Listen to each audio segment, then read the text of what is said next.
Assalamualaikum warahmatullahi wabarakatuh. Perkenalkan, nama saya Naila Indah Fiksyadusmana dari kelas 9A nomor absen 21. Di sini saya akan menjelaskan tentang peraturan perundang-undangan yang mengatur bela negara.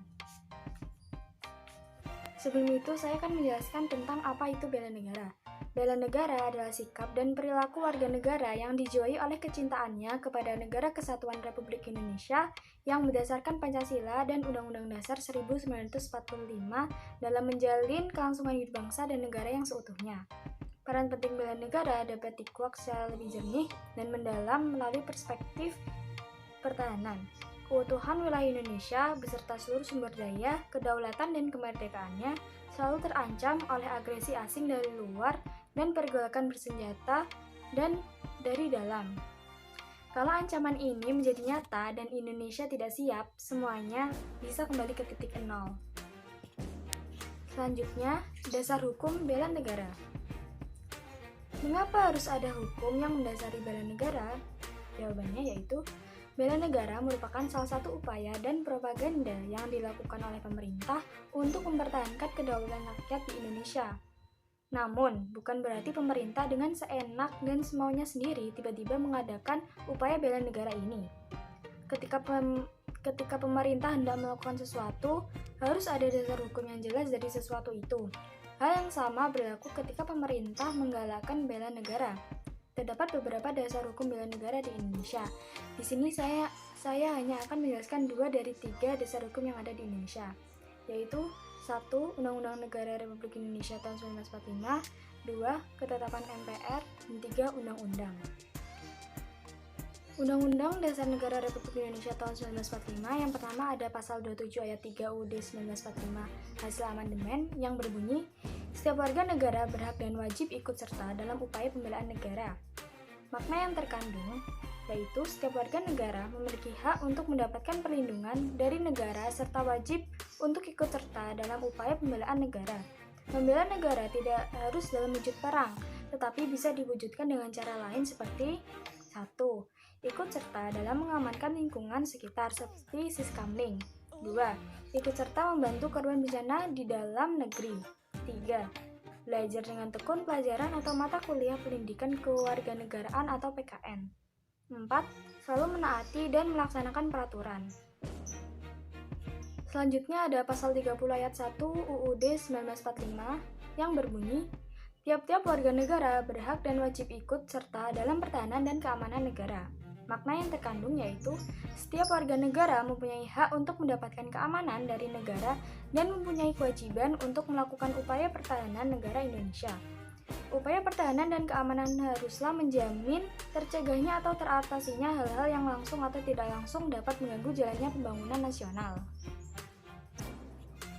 Selanjutnya, pasal 30 ayat 2 UUD 1945 yang berbunyi, usaha pertahanan dan keamanan negara dilaksanakan melalui sistem pertahanan dan keamanan rakyat semesta oleh TNI dan Polri sebagai kekuatan utama dan rakyat sebagai kekuatan pendukung.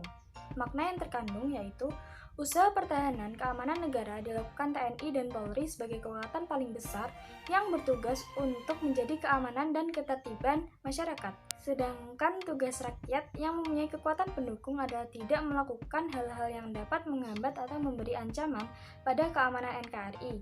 Contohnya, dengan tidak melakukan aksi terorisme, tidak melakukan kekerasan yang berbau sara, merusak lingkungan, atau tidak membuat gerakan separatis guna menciptakan negara baru. Selanjutnya pasal 30 ayat 3 UUD 1945 yang berbunyi, Tentara Nasional Indonesia terdiri atas Angkatan Darat, Angkatan Laut, dan Angkatan Udara sebagai alat negara bertugas mempertahankan, melindungi, dan memelihara keutuhan dan kedaulatan negara. Makna yang terkandung yaitu TNI bertugas untuk mempertahankan, melindungi, dan memelihara keutuhan NKRI. Berikut ini adalah tugas-tugas TNI guna melindungi dan memelihara keamanan NKRI. 1. Melaksanakan operasi militer untuk perang. 2. Operasi militer selain perang. Selanjutnya ada pasal 30 ayat 4 UUD 1945 yang berbunyi, Kepolisian Negara Republik Indonesia sebagai alat negara yang menjaga keamanan dan ketertiban masyarakat bertugas melindungi, mengayomi, melayani masyarakat, serta menegakkan hukum. Makna yang terkandung yaitu Polri bertugas untuk melindungi dan mengayomi masyarakat dari segala kriminalitas yang ada, serta melayani masyarakat seperti mengurus laporan ketika ada barang hilang atau orang yang hilang, dan menegakkan hukum dengan mengenakan sanksi kepada orang-orang yang melanggar hukum di Indonesia.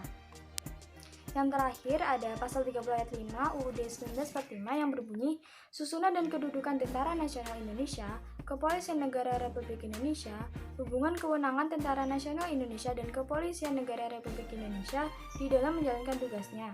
Syarat-syarat keikutsertaan warga negara dalam usaha pertahanan dan keamanan diatur dengan undang-undang. Makna yang terkandung dari pasal tersebut yaitu, meski TNI dan Polri berbeda dalam struktur organisasi, namun dalam menjalankan tugas dan fungsi, masing-masing keduanya bekerja sama dan saling mendukung dalam suatu sistem pertahanan dan keamanan rakyat semesta. Tugas TNI dan Polri sama-sama menjaga keamanan negara dan melindungi rakyat. Syarat-syarat keikutsertaan rakyat dalam usaha pertahanan dan keamanan sudah diatur dalam Undang-Undang 1945. Selanjutnya ada ketetapan MPR. A. Ketetapan MPR RI nomor 4 garing MPR garing 2000 tentang pemisahan TNI dan Kepolisian Negara Republik Indonesia. Berdasarkan ketetapan MPR tersebut, TNI dan Polri secara kelembagaan terpisah dengan peran dan fungsi tersebut diantaranya sebagai berikut. 1. TNI adalah alat negara yang berperan dalam pertahanan negara. 2. Kepolisian Negara Republik Indonesia adalah alat negara yang berperan dalam memelihara keamanan. 3. Dalam hal terdapat keterkaitan kegiatan pertahanan dan kegiatan keamanan TNI dan warga negara Republik Indonesia harus bekerja sama dan saling membantu. B. TAP MPR RI nomor 7 garing MPR garing 2000 tentang peran Tentara Nasional Indonesia dan peran Kepolisian Negara Republik Indonesia. Peran TNI adalah sebagai berikut. 1. TNI merupakan alat negara yang berperan sebagai alat pertahanan negara kesatuan Republik Indonesia. 2. TNI sebagai alat pertahanan negara yang bertugas pokok menegakkan kedaulatan negara, keutuhan wilayah, negara kesatuan Republik Indonesia yang berdasarkan Pancasila dan UUD NRI tahun 1945, serta melindungi segenap bangsa dan seluruh tumpah darah Indonesia dari ancaman dan gangguan terhadap keutuhan bangsa dan negara. 3. TNI melaksanakan tugas negara dalam penyelenggaraan wajib militer bagi warga negara yang diatur dalam UU. Selanjutnya, peran Polri adalah sebagai berikut. 1. Kepolisian Negara Republik Indonesia merupakan kepolisian nasional yang organisasinya disusun secara berjenjang dari tingkat pusat sampai tingkat daerah. 2. Dalam menjalankan perannya, Kepolisian Negara Republik Indonesia wajib memiliki keahlian dan keterampilan secara profesional. Kesimpulan yang dapat kita ambil yaitu, perjuangan yang gigih dan pengorbanan yang luar biasa dari para pejuang telah mengantarkan kita menjadi bangsa yang merdeka. Kemerdekaan yang kita miliki sekarang harus dijaga dan dipertahankan karena meskipun Indonesia sudah merdeka, bukan berarti terlepas dari segala bentuk ancaman, gangguan, hambatan, dan tantangan. Upaya yang bisa kita lakukan contohnya adalah belajar dengan tekun dan penuh semangat untuk memperdalam iman dan takwa serta ilmu pengetahuan dan teknologi agar suatu saat kita bisa melanjutkan pembangunan bangsa ini.